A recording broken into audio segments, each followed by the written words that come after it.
যোৱাকালি আমাৰ জুমান গাৰ্গৰ বাৰ্থডে আছিল। আমি তাৰ ফেমিলিৰ লগত আছোঁ আৰু তাৰ দুখে আমি দুখী, তাৰ ফেমিলিৰ দুখে আমি দুখী। We want justice for Zubeen Garg. এইটো হ'ল মোৰ 1 নম্বৰ এজেণ্ডা। 2 নম্বৰ হ'ল আমি ইয়াত আহিছোঁ, আমাৰ হাজী আমিনুল MLA 8 মাহৰ পৰা জেলত আছে, আপোনালোকে জানে। এটা ষড়যন্ত্ৰ হিচাপে তাক জেলত সোমাই ৰাখি দিছে, NSA দিছে। কোনো এনেকুৱা পাপ কৰা নাই যিটো NSA দিব লাগে। আগত যিটো হৈছিল 14 দিন পিছতেই জমানত পাইছে, তাৰপিছত NSA সোমাই দিছে।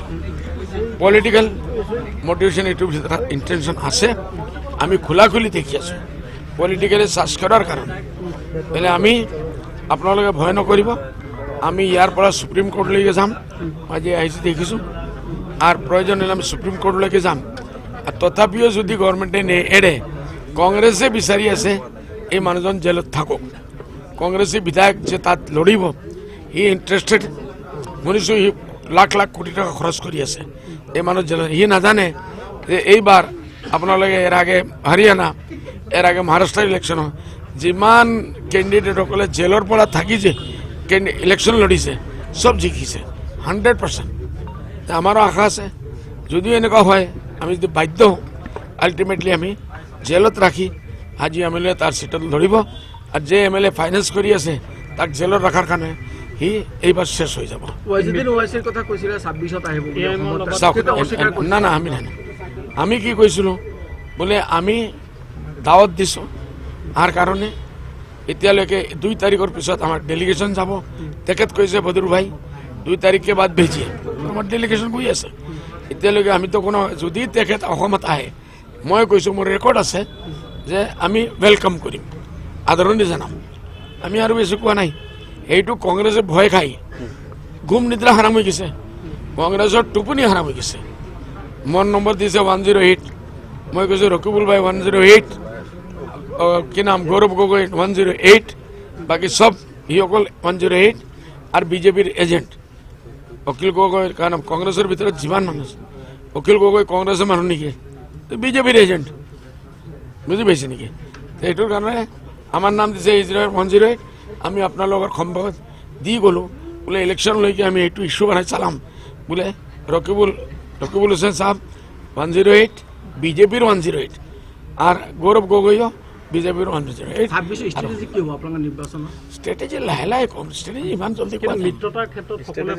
না আমার নালাগে, আমি নকৰোঁ। আমি নিজে কৈছোঁ যদি এতিয়া অকলে কংগ্ৰেছে চাইলেও আমি নকৰোঁ, কেনে কংগ্ৰেছটো হাৰাৰ লাইনেই আছে।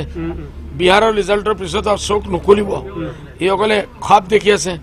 আৰে আপোনালোকে আমাৰ অসমত মুছলমান কিমান আছে ভাই? কোন পাৰ্চেণ্টেজ? 35%।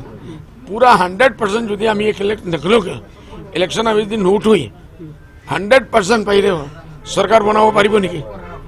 যদি মুছলমানে ঢোল জোল বুডি সব কৰি ঝুলি খাৰি কৰি দি দিয়ে কংগ্ৰেছত, এক পাৰ্টি, ওৱান পাৰ্টি হিচাপে, ওৱান সিংগল পাৰ্টি চৰকাৰ কৰিব পাৰিব নেকি? হিচাপ নাই না। 65% একফালে আৰু 35% একফালে, ডবল ভোটে বিজেপি আহি যাব। সেইটোৱেই সকলে বিচাৰি আছে। গৌৰৱ গগৈ ছাৰ দিল্লীৰ পৰা আহিছে নাজানে, তাৰ ভিতৰত কিছু ভূপেন বৰাই গম পাইছিল, এইটোতো এতিয়া নাই, ভূপেন বৰা নাই। যিমান এজেণ্ট আছে ডাঙৰ ডাঙৰ, যিসকলে ৰাতি গৈ ধৰ্মা লয় CMৰ পৰা, পেইড ছাৰ্ভেণ্টৰ হিচাপে কাম কৰে, এইসকলে আজু বাজু ঘূৰি আছে গৌৰৱ গগৈ, আৰু দেখি আছে সপোন জিকি যাব। এটা পলিটিকেল কেলকুলেশ্যন থাকে তো, এটলিষ্ট সেইটোতো কৰিব লাগে। ওকে, না না, আমি নকৰোঁ, কোনে কৰিব? আমি নকৰোঁ। ওকে, আমাৰ নম্বৰ 1 টাৰ্গেট হ'ল বিজেপি আৰু CM সাহেব। এইটো আমি চাওঁ কি আহে। SR কৰা নাই আমাৰ ইয়াত, SR ডাইৰেক্ট বুজি কৰি আছে। এই যে আজিকালি এইটো বিহাৰত হৈছে যে হঠাৎ 15 দিন আগে আনি মহাৰাষ্ট্ৰৰ পৰা মানুহ লৈ গৈছে, হাৰিয়ানাৰ পৰা লৈ গৈছে, গোটেই বিজেপি বিহাৰত আছে। ট্ৰেইন ভৰি ভৰি লৈ গৈ এই মানুহবিলাকে 10 দিন আগে গৈ নাম লেখাইছে, এলিজিবল হৈ গ'ল, ভোট দিব পাৰে।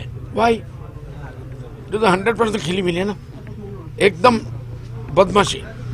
এইটো আমি ইয়াত হ'বলৈ নিদিওঁ, আমাৰ পাৰ্টিয়ে কমচে কম বিৰোধিতা কৰিব। আপুনি বিচৰা বাতৰি পাব কেৱল নিউজ 18 এপত। নিউজ 18 এপ ডাউনলোড কৰিবলৈ স্ক্যান কৰক এই QR কোড। গুগল প্লে ষ্টৰতো পাব এই নিউজ 18 এপ।